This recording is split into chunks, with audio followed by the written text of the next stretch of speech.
한 곳이 이 가사의 기생집이었는데, 삼손이 왔다는 것을 알고 집을 철저하게 포위를 했습니다. 근데 삼손은 나와가지고 성문도 떼고 빗장도 떼고 기둥도 떼고 그 짊어지고 이스라엘까지 가버렸어요.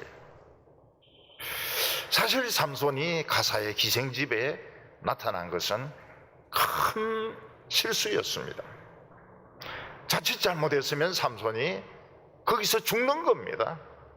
포위돼서 창에 찔려서 죽는 겁니다. 아마 그때 삼손은 막 손이 발이 되도록 하나님께 막 빌었을 겁니다. 하나님, 한 번만 살려주시면 절대로 이런 데 안 오겠습니다. 아주 믿음 좋은 사람이 되겠습니다. 싹싹싹싹 빌었을 겁니다. 하나님이 능력을 주시니까 부끄러움은 싹 감추어지고, 오히려 삼손은 막 성문짝을 떼고 간 이런 장사로 소문이 나게 되었던 것입니다. 삼손도 참 가사 그 기생집에서 굉장한 위기를 느꼈지만 하나님은 힘을 주시가지고 오히려 더 굉장한 영웅으로 보이게 하시고 살아서 돌아왔습니다. 근데 시간이 지나니까 삼손도 점점점 정욕이 생각이 나고 또 방탕하고 싶은 이런 유혹이 마음속에 찾아왔던 것입니다. 오늘 처음에 보면 이 삼손이 소래골짜기에 있는 들릴라를 좋아하게 된 것입니다. 삼손은 시간이 지나면서 가사 성에서 포위당하고 성문짝을 떼가지고 겨우 살아왔던 것을 잊어버리게 되었습니다. 그리고 또 마음속으로 이방 여자들을 사귀고 싶고 또 술도 마시고 싶고 또 정욕적으로 행동하고 싶은 이런 생각이 자꾸 떠올랐던 것입니다. 그때 삼손이 자신의 그 외로움, 자신의 심리적인 갈등, 이런 것들을 이스라엘 장로들하고 같이 쉐어링을 하고 이스라엘 여자하고 결혼했더라면 삼손의 마지막은 비참할 수가 없습니다. 그런데 삼손은 이스라엘 장로들을 믿지를 않았습니다. 왜냐하면 이 사람들이 옛날에 자기를 밧줄로 묶어가지고 블레셋에 넘긴 적이 있기 때문에 언제 또 배신할지 모른다, 이런 선입견이 있었던 겁니다. 그래서 절대로 이스라엘 장로들을 믿지를 않습니다. 그리고 삼손의 마음속에는 항상 특별한 사람으로 남고 싶었던 것입니다. 머리는 길게 기르고 나는 하나님께 바쳐진 사람이다, 나는 엄청난 괴력을 가진 사람이다, 이런 사람으로 계속 남고 싶었던 것입니다. 아마 삼손이 머리를 한 번도 안 잘랐으니까 삼손의 머리는 뒷발꿈치까지 왔을지 모릅니다. 특별한 사람이죠. 삼손이 가사에서 포위되었지만 성문짝을 떼가지고 온 것은 이스라엘이 쫙 소문이 다 난 겁니다. 블레셋에도 소문 다 나고 이스라엘이 소문 다 났던 것입니다. 근데 사람은 언제나 특별한 사람으로 있을 수가 없습니다. 젊었을 때는 굉장히 막 에너지가 넘치고 막 영웅적인 삶을 살던 사람도 나이가 들면 평범해져야 되는 겁니다. 평범해져야 돼요. 그래서 결혼 생활도 하고 평범하게 살면서 사람들에게 잊혀져 가는 것이, 이게 인간의 삶인 것입니다. 근데 삼손은 그게 싫은 거예요. 항상 머리 기르고 하나님의 능력이 있고 특별한 사람으로 계속적으로 남고 싶었던 것입니다. 겉으로는 굉장히 거룩한 인물로 이스라엘 사람들의 존경을 받고 싶지만 마음속으로는 막 욕망이 뒤끌고 있고 막 그 술도 마시고 싶고 방탕한 이런 생활도 하고 싶은 욕망들이 막 늘 끓어오르고 있었던 것입니다. 4절에 보면 이후에 삼손이 소래 골짜기에 들릴라라 이름하는 여인을 사랑하며, 이 들릴라라는 여자는 굉장히 미인이었던 것 같아요. 그래서 이 삼손이 들릴라를 진짜 좋아하는 겁니다. 진짜 빠져버렸어요. 그래서 이때부터 삼손의 이중생활이 시작이 됩니다. 삼손의 이중생활이 뭡니까? 이스라엘 백성들이 보기에는 진짜 머리 기르고 포도주도 안 마시고 참 결혼도 하지 않고 그냥 하나님에게 전 자신의 인생을 바친 너무나도 존경스럽고 너무나도 귀한 그런 모습이었습니다. 근데 소래골짜기에 딱 가면 어떻게 됩니까? 이 긴 머리를 딱 묶어버리고 거기서부터 막 포도주 마시고 거기서부터 막 놀고 춤추고 이 들릴라하고 놀고, 거기서 뭐 베라벨 짓을 다 하는 거예요. 그리고 또 이스라엘에 갔을 때는 머리 다 풀고 거룩하고 결혼도 안 하고 포도주도 안 마시고, 저기서 다 마시고 왔으니까 안 마시고. 그러니까 이 삼손에게는 두 가지 이중적인 생활이 있었던 것입니다.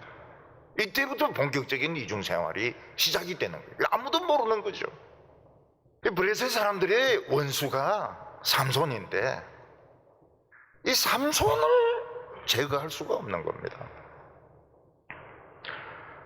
삼손은 괴력을 가졌기 때문에 사람의 힘으로 이길 수가 없어요. 밧줄로 묶어 놓으면 힘주면 다 끊어져 버립니다. 낙이 턱뼈에 있으면 그거로 전명을 때려 죽입니다. 문짝으로 막아놓으면 문짝을 떼가지고 성문이 몇 톤이 되면 그걸 떼가지고 이스라엘까지 들고 가는 사람입니다. 이 블레셋 사람들이 삼손에게도 무슨 약점이 있을 것 같아요. 삼손에게도 무엇인가 약점이 있을 것 같은데 약점을 도저히 알 수가 없는 겁니다. 그래서 삼손에 대해서 쫙 정리를 합니다. 삼손에 대해서. 삼손은 블레셋 여자하고 결혼했다가 실패하고 난 후에 재혼을 안 했다. 그리고 여우 300마리를 잡아가지고 불을 질렀다. 머리도 좋은 편이다. 낙이 턱뼈만 보면 막 그거로 블레셋 사람 쳐 죽인다.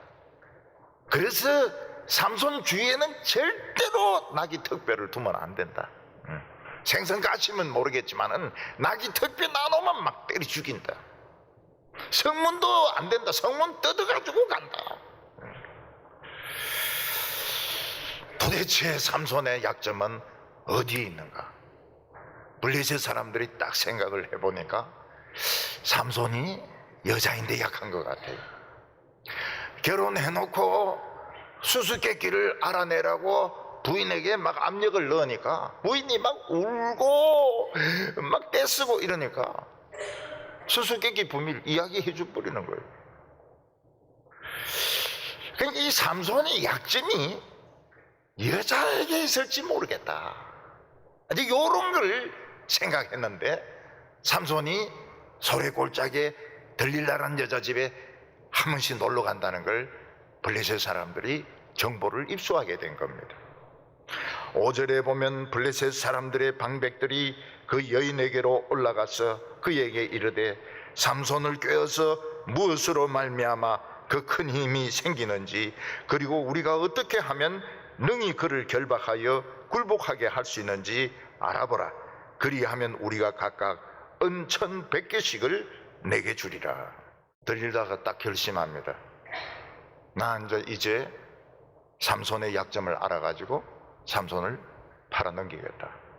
반드시 힘의 약점을 알고야 말겠다. 딱 여자가 결심하는 겁니다. 오늘 두 번째 삼손이 위험한 장난을 하기 시작합니다. 들릴라는 은 5,500이 어디입니까? 한평생 신세 고치고도 남는 돈이거든요. 그 돈을 받고 삼손을 배신하기로 결심을 합니다. 들릴라가 삼손 보기에 뭐 잘생기기도 하고 머리도 기르기도 하고 멋있기도 하지만 자기인데 돈을 그래 줄 사람은 아니거든요. 들릴라는 내가 늙었을 때 믿을 수 있는 것은 돈밖에 없다. 삼손 팔아버리겠다. 근데 그날부터 들릴라는 삼손이 오면은 자꾸 묻는 겁니다. 당신의 그 엄청난 힘은 어디서 나는 거냐고. 당신의 약점은 무엇이냐고. 6절에 보면 들릴라가 삼손에게 말하되 청하건대 당신의 큰 힘이 무엇으로 말미암아 생기며 어떻게 하면 능히 당신을 결박하여 굴복하게 할 수 있을는지 내게 말하라 하니, 오늘 세 번째로 삼손이 망합니다. 삼손의 몰락이 나옵니다. 삼손이 세 번씩이나 들릴라를 속이니까, 장난치니까 이제 들릴라가 독이 바짝 오른 겁니다. 그리고 또 한편으로는 이 돈을 못 받을까 싶어가지고, 비밀을 못 알아내가지고 돈을 못 받을까 싶어가지고 속이 막 끓어오르는 거예요. 그래서 막 매일 울면서 삼손을 괴롭힙니다. 날 사랑 안 하지, 난 떠날 거야, 다시 못 만날 거야, 오지 못하게 할 거야, 세 번씩이나 날 속이다니 이건 사랑이 아니야, 이건 완전 장난인 거야, 희롱하는 거야. 지금이라도 날 잡을 수 있다고 힘의 비밀을 이야기하고 약점을 이야기하면, 우리 사이에 비밀이 없으면 지금도 나를 잡을 수 있다. 내 죽도록 너를 사랑해 줄게. 15절에 들릴라가 삼손에게 이르되 당신의 마음이 내게 있지 아니하면서 당신이 어찌 나를 사랑한다 하느냐. 당신이 이로써 세 번이나 나를 희롱하고도 당신의 큰 힘이 무엇으로 말미암아 생기는지를 내게 말하지 아니하였도다 하며,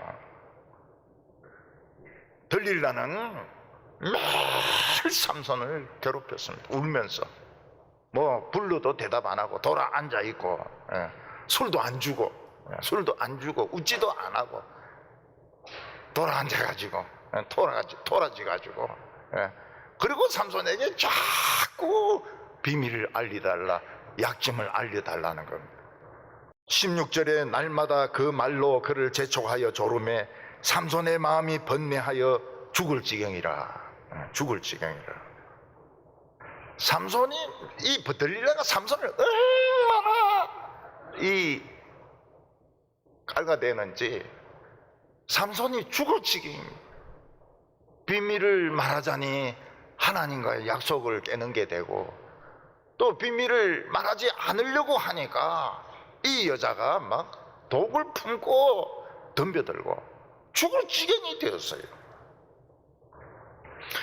이때 삼손이 마지막으로 살 기회가 생긴 겁니다. 죽을 지경이 되었을 때 삼손이 막 미쳐버리면 되는 거예요. 막 눈을 희게 만들어가지고 입에 막 거품을 흘려가지고 막 소리 지르고 막 물건 부수고, 나 미쳤다 막 이러면은 들릴라도 돈도 좋지만 미친놈은 더 싫거든요. 미친놈을 포기한다고요. 마귀가 하나님의 백성들을 막 집중적으로 공격할 때 피할 수 있는 방법이 미치는 겁니다. 성경에 미치고 예배에 미치고, 막 미치는 거예요. 그럼 마귀가 어떻게 생각합니까? 나도 미쳤지만 저놈은 더 미쳤네. 아이고, 저런 놈 상대하다가 우리 마귀 질떨어지겠다. 그러니까 포기를 한다고. 포기하게 만들어야 돼요. 예수 믿는 것들, 이거 미친 것들 상대를 못하겠다, 포기하게 만들어야 되는데, 삼손은 진지했던 겁니다. 들릴라에게 너무 진지했던 거예요. 들릴라를 믿었던 것입니다. 그래서 삼손이 네 번째에 실토를 합니다. 나는 하나님께 태어날 때부터 바쳐진 사람이야. 나는 한 번도 머리털을 민 적이 없다고.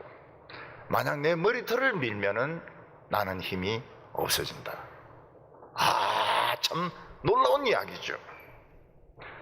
들릴라가 이게 진심인 줄 안 겁니다.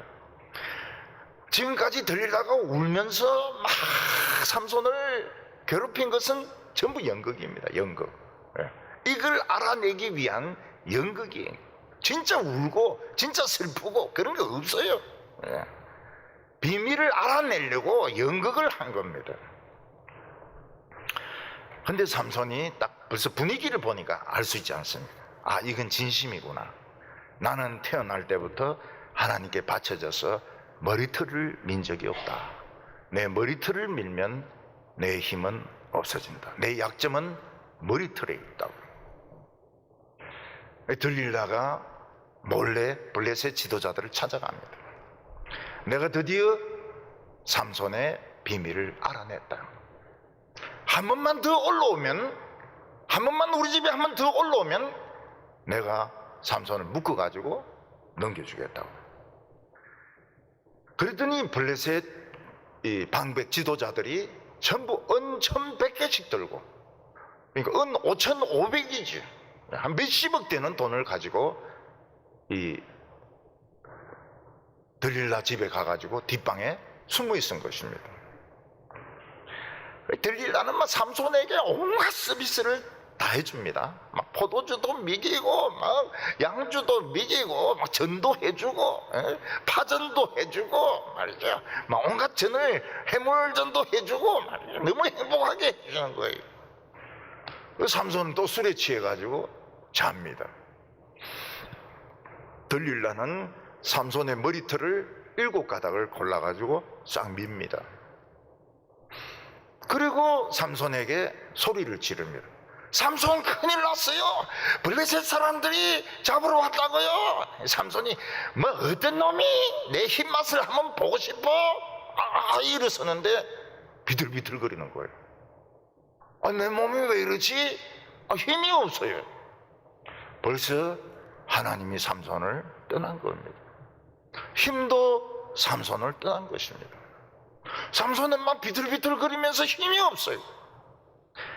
그러니까 뒷방에 있던 블레셋 사람들이 그대로 덮치가지고 삼손을 막 놋줄로 막 꽁꽁 묶어버린 거예요. 놋줄로, 쇠줄로 묶어버린 거예요.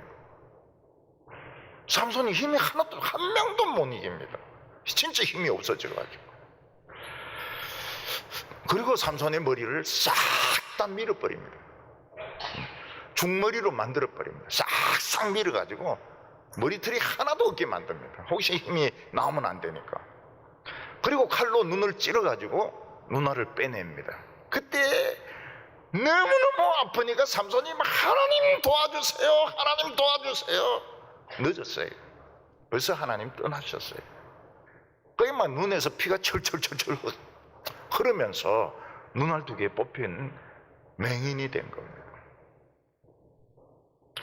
삼손은 놋줄에 묶여가지고 블레셋으로 끌려갑니다. 그걸 보고 들릴라가 한때 내가 사랑했는데 미안하다. 들릴라가 울었을까요? 아니면 아이고 저 바보 새끼 잘됐다 그랬을까요? 요걸 이야기를 하셔야 되는데요. 참 미안하다. 한때는 우리가 사랑했는데 참 난 저래 될 줄 몰랐다.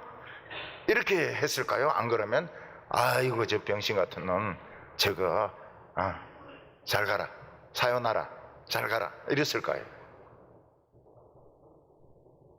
이 대답을 안 하시네.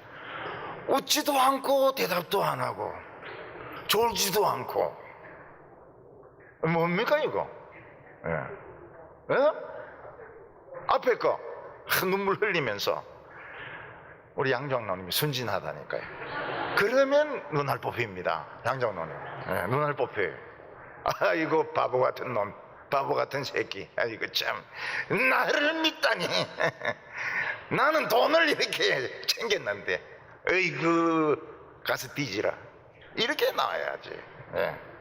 절대로 불쌍히 여기지 않습니다.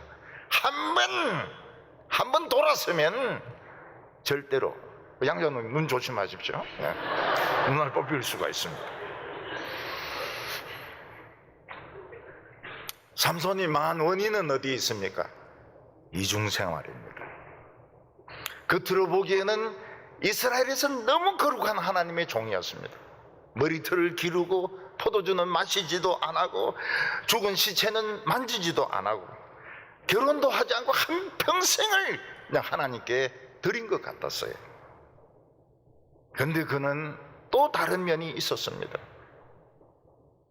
소렉에 있는 들릴라의 집에 가면은 머리는 묶어버리고 그리고 막 술 마시고 막 별의별 짓을 다 하는 방탕한 삼손의 모습이 있었던 것입니다. 이걸 무엇이 알았습니까? 블레셋이 알았고 블레셋이 알기 전에 사탄이 알았던 것입니다. 삼손의 약점은 뭡니까? 여자가 울고 떼쓰면은 거절을 못하는 겁니다. 거절을 못해요. 그래서 진짜 못된 인간은 보면 여자에게 막 냉정한 사람, 그런 사람이 진짜 못됐고 죄도 잘 안 지어요. 굉장히 이기적이고 못됐는데 또 죄도 잘 안 지어요. 왜냐하면 못됐기 때문에. 좀 인심이 있고 이러면 이제 말리 드는 겁니다. 사람이 덕이 있고 사랑이 넘치고 이러면은 걸려드는 겁니다. 삼손은 눈알 잃어버리기 전에 이미 눈이 멀었습니다. 하나님의 종으로서 자격이 없어요. 이미 눈을 잃어버렸기 때문에 눈알이 뽑히는 겁니다. 마찬가지로 하나님의 종이 보지 못하면 눈알이 뽑히게 돼 있습니다. 그냥 미쳐버렸으면 되는데 막 소리 지르고 막 발광을 하고 막 그 탁자를 부수고 막 입에서 막 거품 흘리고 이러면은 들릴라는 돈도 좋지만 미친놈은 더 싫거든요. 삼손은 어떻게 되었습니까? 결국 하나님의 종에서, 하나님의 거룩한 종에서 눈알 뽑히고 머리털 중머리처럼 되고, 그리고 이 노수로 된 쇠사슬에 매여서 블레셋의 노예가 되었습니다. 그가 가지고 있던 존경과 신뢰와 그리고 믿음은 싹 없어졌습니다. 이스라엘 사람들 중에서 한 명도 삼손을 존경하는 사람이 없습니다. 블레셋 사람들 중에서는 물론이고 단 한 명도 삼손을 존경하고 두려워하는 사람이 없었습니다. 이 성경은 뭐라고 말씀하고 있습니까? 죄의 싹은 사망이다. 당장은 행복하고 좋아 보여도 결국 너 죽는다. 응? 죄의 싹은 사망이다. 너 죽는다. 죽는 것보다 더 비참한 자리로 떨어지고 너의 존경과 신뢰와 가지고 있던 모든 것 싹 다 사라지고 사람들의 웃음거리밖에 안 된다. 사탄은 우리의 약점을 알고 있습니다. 술에 약한지, 돈에 약한지, 여자에게 약한지, 명예에 약한지. 명예에 약한 사람은 감투를 자꾸 세워줍니다. 자꾸 세게 해줘요. 자기 자신에 대해서 정직해야 됩니다. 나는 무엇에 약한가? 무엇으로 넘어질 수 있는가? 자기 자신에 대해서 정직해야 됩니다. 이중생활은 위험합니다. 한 가지로 살아야지 이중생활은 위험합니다. 우리는 사탄의 계략에 속지 않도록, 사탄은 목표를 정하면, 하나님의 귀한 종의 목표를 정하면 수단과 방법을 가리지 않고 공격을 합니다. 이 외국에서도 보면은 하나님의 종이 아니라 하더라도 미국의 굉장히 중요한 사람은 미인계를 씁니다. 막 별의별 방법을 다 써가지고 찍어 넘깁니다. 우리 성도들은 사탄의 계략에 속지 말고 끝까지 좀 평범해지더라도 어차피 평범해지게 되어 있습니다. 나이가 들면은 결국은 늙어지게 되고 인기는 없어지고 평범해지게 되어 있습니다. 그래서 사탄에게 속지 않는 우리 성도들